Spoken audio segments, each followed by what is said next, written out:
बंदिशें भी सर आज जो है बढ़ाई गई है कोविड। एक तो सबसे पहले तो मैं मौसम के सिलसिले में ये कहूँगा कि भी मौसम खराब है, इसलिए डिस्ट्रिक्ट एडमिनिस्ट्रेशन को सब जगह अलर्ट पे रखा है। और जो टूरिस्ट कोई भी ऐसी जगह ना जाए जहाँ पर बर्फ के कारण वो अपने को संकट में डाले।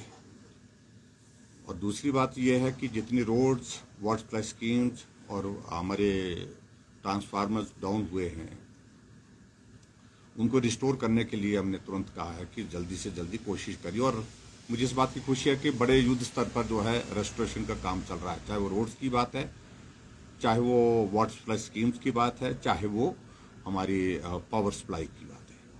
तो उस दृष्टि से सारी चीज़ों को ठीक करने की कोशिश कर रहे हैं। इसके अतिरिक्त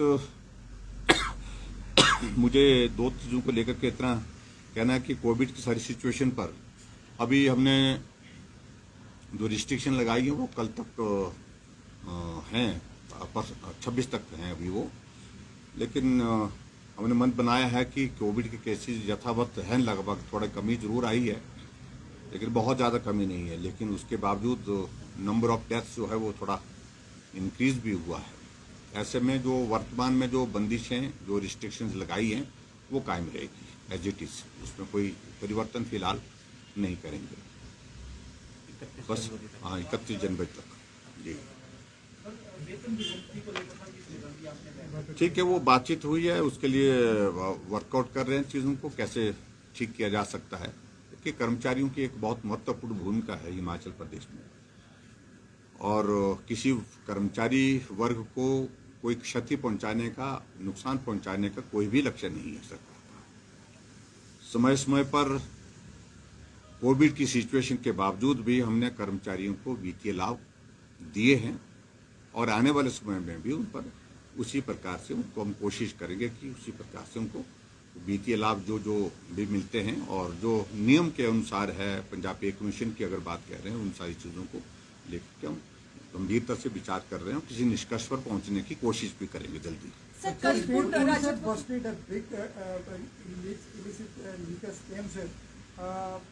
सोनापुर में और कुछ लोगों की डेथ भी हुई है, लेकिन अब उस पर आरोप प्रत्यारोप दोनों से हो रहे हैं, कुछ फोटो पब्लिश हो रही है।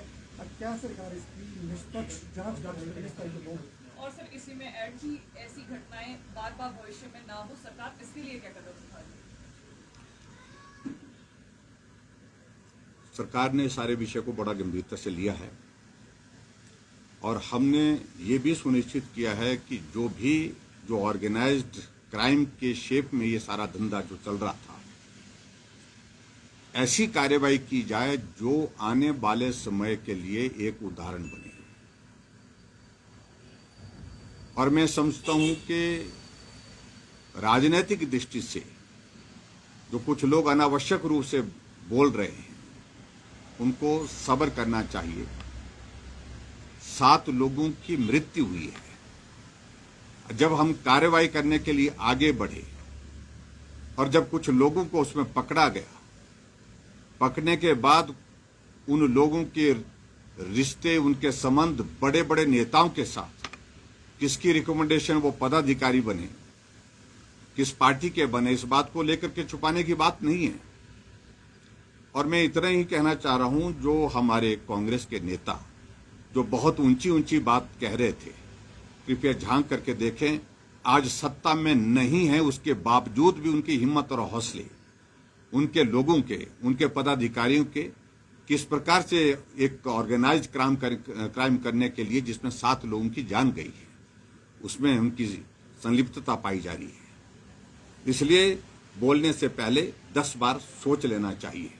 जहां विपक्ष के नेता इस बात का जिक्र कर रहे हैं कि शुरुआत जयराम ने की है और हम खत्म करेंगे, क्या खत्म करेंगे? क्राइम को खत्म करने का हमारा एक लक्ष्य है, हम उसको खत्म करने जा रहे हैं। जयराम का लक्ष्य किसी व्यक्ति विशेष के लिए नहीं है। 7 लोगों की जान गई है और उस पर प्रश्न खड़ा कर रहे हैं कि उन लोगों को आपने कंपनसेशन दिया। मेरा मानना है कि वो 7 लोग जो है उस साजिश में शामिल नहीं थे, लेकिन साजिश के शिकार हो गए, जिनको जीवन खोना पड़ा। उनके परिवार है, उनके रिश्तेदार हैं, उनके बच्चे हैं, स्कूल में पढ़ते हैं, छोटे छोटे बच्चे हैं, उनके मदद करने की दृष्टि से हमने इस सारी बात को सोचा है। लेकिन उन लोगों को, कांग्रेस के नेताओं को इस बात को सोचना चाहिए, विचार करना चाहिए कि ऐसी चीजों में अगर उनके प्रमुख नेता जो उनके साथ फोटो खींचने की बात समझ में आती है, चलो फोटो किसी के साथ भी खींच लेता है, कोई बार चलते चलते खींच लेता है, कई बार आकर के आग्रह कर लेता है फोटो खींच रहा है, लेकिन पदाधिकारी तो किसी को जबरदस्ती नहीं बना सकते हैं। पदाधिकारी तो उनको बनाया गया ना, और किन लोगों की रिकमेंडेशन पर बनाया गया, तो वो परेशान क्यों है, इसलिए परेशान नहीं होना चाहिए।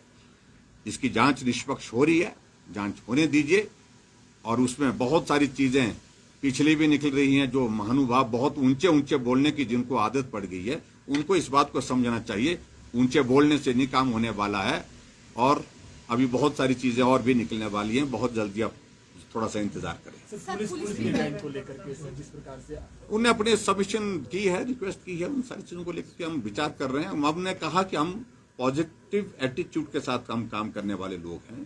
पुलिस हमारी एक बहुत महत्वपूर्ण एक डिसिप्लिन फोर्स है, और डिसिप्लिन में रह करके, अनुशासन में रह करके उनको अपनी बात कहने का अधिकार है। लेकिन उसके बावजूद ये भी हमारा किया हुआ नहीं है।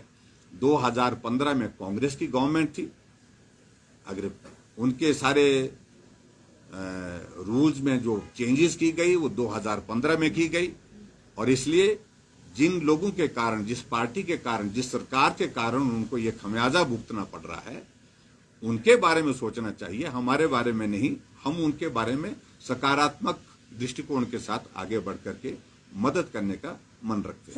जनता की तरफ से ये राय भी आ रही है इसी शराब मामले को लेकर। देखिए, इसमें मैं सिर्फ शराब वाले मामले में सिर्फ इतना ही कहना, मैंने कह दी अपनी बात, जांच हो रही है इसमें अभी ज्यादा। की मौत के बाद प्रशासन क्यों जागा है, इससे पहले पुलिस प्रशासन का हाल? देखिए, दुर्भाग्यपूर्ण है, मैं मानता हूं उसमें त्रुटि रही है, कमी रही होगी, लेकिन उसके बावजूद भी पुलिस ने बहुत अच्छा काम किया। उसमें रातों रात उन सारे लोगों को उठा करके कहां से लेकर के आ गए, इस बात को भी समझना पड़ेगा।